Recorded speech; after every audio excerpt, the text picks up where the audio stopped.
Students, आज हमारा जो नेक्स्ट टॉपिक है वो है कोफैक्टर। उसके बाद कोफैक्टर की हम सिग्निफिकेंस और प्रॉपर्टीज पढ़ेंगे और उसके बाद कोफैक्टर की टाइप्स को डिस्कस करेंगे, मोस्टली तौर पे शॉर्ट क्वेश्चन की फॉर्म में और एमसीक्यूज की फॉर्म में। यहां से क्वेश्चन एग्जामिनर पिकअप करता है। सबसे पहले आपने समझना है कोफैक्टर क्या है।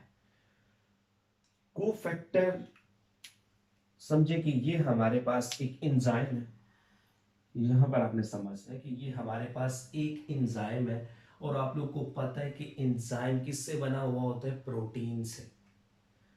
यानी कि एंजाइम प्रोटीनिशियस इन नेचर होता है, प्रोटीन से बना हुआ होता है। अब इस एंजाइम ने प्रीवियस लेक्चर के अंदर हमने पढ़ा कि ये कैटालिस्ट के तौर पे एक्ट कर रहा होता है और ये एक सबस्ट्रेट को प्रोडक्ट के अंदर कन्वर्ट करता है। कुछ एंजाइम्स को कुछ एंजाइम जो होते हैं वो मुकम्मल तौर पे, फॉर एग्जांपल ये एक एंजाइम है, तो इस एंजाइम को समझ लें सिर्फ और सिर्फ क्या जरूरत होती है? सबस्ट्रेट की जरूरत होती है। इसके साथ सबस्ट्रेट अटैच होगा और ये उसको प्रोडक्ट के अंदर कन्वर्ट कर देगा और बाकी एज सच दोबारा हमें वो जो एंजाइम है वो मिल जाएगा नेक्स्ट किसी भी सबस्ट्रेट को प्रोडक्ट के अंदर कन्वर्ट करने के लिए। ये समझ लेंगे कुछ एंजाइम्स के अंदर इस तरह हो रहा है, लेकिन कुछ एंजाइम्स ऐसे होते हैं कि उनको प्रॉपर फंक्शन परफॉर्म करने के लिए एक एडिशनल फैक्टर की जरूरत होती है जो कि प्रोटीन का नहीं बना हुआ होता। उसको हम क्या नाम देते हैं? कोफैक्टर का। फॉर एग्जांपल यहां पर मैंने ये एंजाइम बनाया हुआ है, ये देखें। अब सपोज के जिस तरह यहां पर देखें कि इसके साथ मुकम्मल तौर पे इसकी अटैचमेंट होगी और उसने आगे प्रोडक्ट के अंदर कन्वर्ट कर दिया था। ये वो है कि जिसको कोफैक्टर की जरूरत नहीं होती, लेकिन कुछ एंजाइम्स ऐसे भी हैं कि जिनको कोफैक्टर की जरूरत होती है। अगर कोफैक्टर मौजूद नहीं तो वो सबस्ट्रेट को प्रोडक्ट के अंदर कन्वर्ट नहीं कर पाएंगे। अब यहां पर मैं आपको समझाने लगूं कि ये देखें, ये एक एंजाइम है जो कि प्रोटीन से मुकम्मल तौर पे बना हुआ है। ये सबस्ट्रेट है, इसने इस सबस्ट्रेट को प्रोडक्ट के अंदर कन्वर्ट करना है। अब यहां पर अगर यहां पर ये जो है ये कोफैक्टर है और आपको पता है कि कोफैक्टर जो है ये नॉन प्रोटीन है, नॉन प्रोटीन पार्ट होता है। मतलब ये प्रोटीन से नहीं बना हुआ होता, बल्कि ये ऑर्गेनिक और इनऑर्गेनिक इन नेचर आगे जाके टाइप्स के अंदर हम पढ़ते हैं। सपोज के यहां पर मैं एक टाइम के लिए इस कोफैक्टर को गायब कर देता हूं, यहां पर ये सबस्ट्रेट फिट हो जाता है। जब सबस्ट्रेट फिट होगा तो यहां पर ये वाली जो जगह है ना ये खाली रह जाएगी। ये आप देख रहे हैं ना कि यहां पर अगर इस सबस्ट्रेट को अटैच करवा दिया जाता है तो यहां पर ये वाली जगह खाली रह जाएगी। लिहाजा ये एंजाइम इस सबस्ट्रेट को प्रोडक्ट के अंदर कन्वर्ट नहीं कर पाएगा। लिहाजा इस एंजाइम की प्रॉपर फंक्शनिंग के लिए एक एडिशनल फैक्टर की जरूरत होती है जिसको हम क्या नाम देते हैं? कोफैक्टर का। ये कोफैक्टर यहां पर आकर अटैच होगा, सबस्ट्रेट अटैच होगा और ये इस एंजाइम की जो एक्टिव साइट है उसको एक्टिवेट करेगा।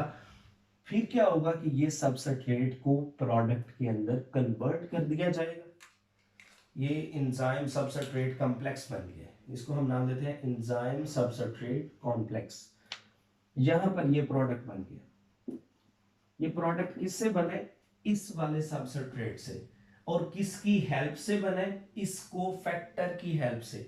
इसको हम एंजाइम असिस्टेंट का नाम भी देते हैं, मतलब एंजाइम का नौकर।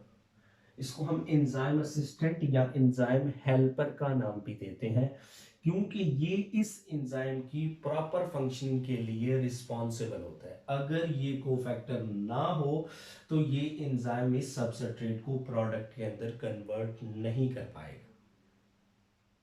ठीक है, कुछ एंजाइम्स के अंदर, सारे के सारे एंजाइम्स को कोफैक्टर की जरूरत नहीं होती। कुछ इस तरह के भी होते हैं, उनको सिर्फ सबस्ट्रेट चाहिए, उसको प्रोडक्ट में कन्वर्ट कर देंगे।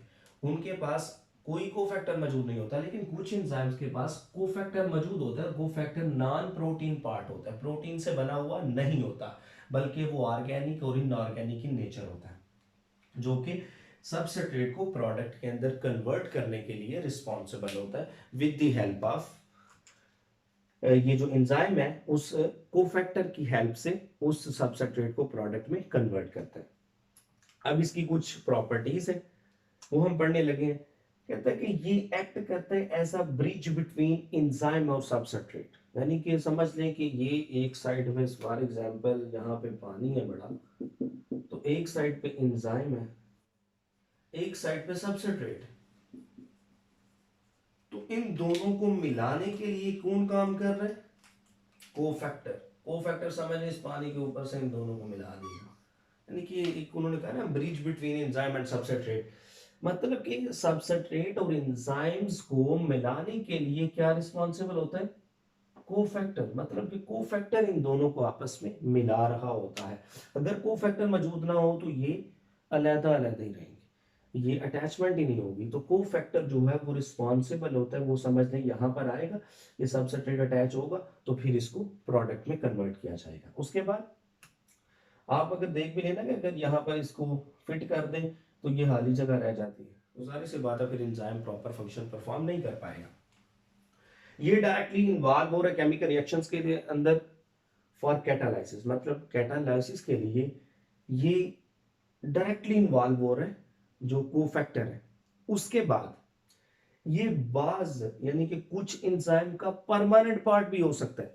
फॉर एग्जांपल ये एक एंजाइम है, सपोज के यहां पर मैं बना लेता हूं कि सपोज ये एक एंजाइम है, तो कुछ एंजाइम के साथ ये हमेशा के लिए जुड़े ही रहते हैं, उसके साथ सिर्फ हमें सबस्ट्रेट की जरूरत होती है, वो जुड़े ही रहना है, ठीक है। उसके बाद कुछ कोफैक्टर्स एनर्जी प्रोवाइड कर रहे हैं किसी भी केमिकल रिएक्शन को स्टार्ट करने के लिए, मतलब कि वो कोफैक्टर एनर्जी भी प्रोवाइड कर रहा है कोई केमिकल रिएक्शन स्टार्ट करने के लिए, रिएक्टेंट को जो सबस्ट्रेट है उसको प्रोडक्ट में कन्वर्ट करने के लिए, ठीक है। ये उसकी तीन प्रॉपर्टीज थी।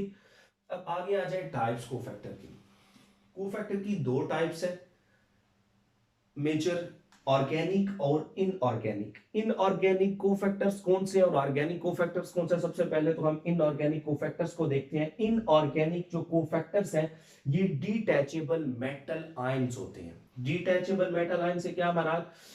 मेटल आयन तो ये हो गया ना, sodium, magnesium, zinc, iron, copper, लेकिन ये डिटैचेबल से क्या मराद है? मतलब कि ये जो है वो एंजाइम के साथ लूजली अटैच होते हैं, इजीली इनको डिटैच किया जा सकता है, अलहदा किया जा सकता है एंजाइम से। तो इस चीज पे अब देखें कि ये जो है ये मेटालिक एक्टिवेटर्स हम इसको नाम दे रहे हैं, मतलब कि ये समझ लें कि इसको पहली बात तो ये मेटल्स के आए हैं, और एक्टिवेटर इसलिए इसको कह रहे हैं क्योंकि ये एंजाइम्स को एक्टिवेट कर रहे हैं ताकि वो प्रोसेस को परफॉर्म करे। फॉर एग्जांपल जिस तरह यहां पर मैं एक एग्जांपल लिखने लगा हूं कि ग्लूकोज ग्लाइकोलिसिस का प्रोसेस आगे जाके आप पढ़ेंगे जिसके अंदर ग्लूकोज को कन्वर्ट किया जाता है ग्लूकोज 6 फॉस्फेट के अंदर। तो उस टाइम पर यहां पर एक एंजाइम यूज हो रहा होता है जिसको हम क्या नाम देते हैं? हेक्सोकाइनेज एंजाइम का। और इस हेक्सोकाइनेज एंजाइम, ये तो समझ ले एक एंजाइम है, इसके साथ एक कोफैक्टर भी अटैच होता है जिसको हम क्या नाम देते हैं? मैग्नीशियम आयन का। ये जो मैग्नीशियम आयन होता है ये उस टाइम पे कोफैक्टर का काम कर रहा होता है, और ये समझ ले इनऑर्गेनिक कोफैक्टर है। जहां पर जैसे मैंने एग्जांपल यहां पे आपको उसको लेके आने लगा हूं, सपोज कि यहां पर ये समझ ले वो जो हेक्सोकाइनेज एंजाइम है वो ये वाला एंजाइम है, यानी कि ये हेक्सोकाइनेज एंजाइम है।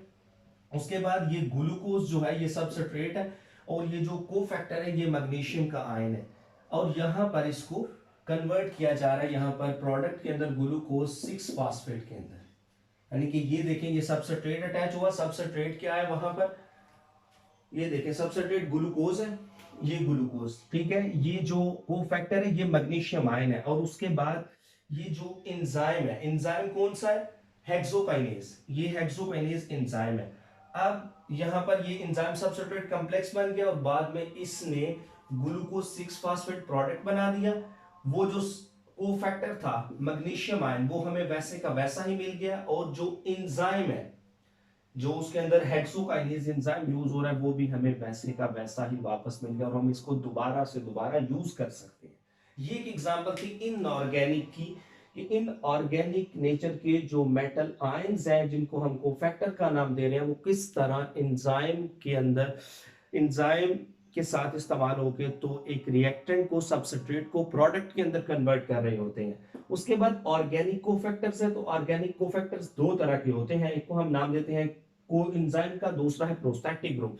कोएंजाइम ये है कि जब वो वाला कोफैक्टर कि जो एंजाइम के साथ, फॉर एग्जांपल ये हमारे पास यहाँ पर हम दोबारा ड्रॉ कर लेते हैं कि ये हमारे पास समझ लें कि एक एंजाइम है, इस एंजाइम के साथ जब कोफैक्टर, ये वाला जो कोफैक्टर है ये अगर फॉर एग्जांपल लूजली अटैच है, ये एंजाइम है, इस एंजाइम के साथ जो कोफैक्टर है वो लूजली अटैच है, ये क्या है कोफैक्टर, ये लूजली अटैच है, तो इस कोफैक्टर को हम क्या नाम देंगे कि ये कोएंजाइम है।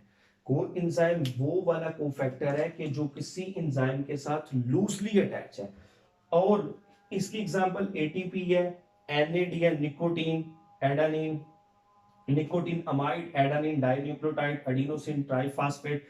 और उसके बाद जब एक एंजाइम के साथ, सपोज के यहाँ पर हम दोबारा इस एंजाइम को ड्रा कर लेते हैं, ये हमारे पास एक एंजाइम है, इस एंजाइम के साथ अगर कोई कोफैक्टर फॉर्मली अटैच है तो इस कोफैक्टर को हम प्रोस्थेटिक का नाम देंगे, मतलब कि बड़ा स्ट्रांगली अटैच है, ये जो कोफैक्टर है ये बड़ा स्ट्रांगली अटैच है एंजाइम के साथ, तो उस कोफैक्टर को हम क्या नाम देंगे, प्रोस्थेटिक ग्रुप का। और इसकी जो एग्जांपल है वो एफएडी है, फ्लेवन एडेनिन डाई न्यूक्लियोटाइड। ये यहां तक हमारा जो है वो आज का टॉपिक कंप्लीट हुआ। ये यहां तक अगर आपको कोई क्वेश्चन है तो वो आप लोग पूछ सकते हैं।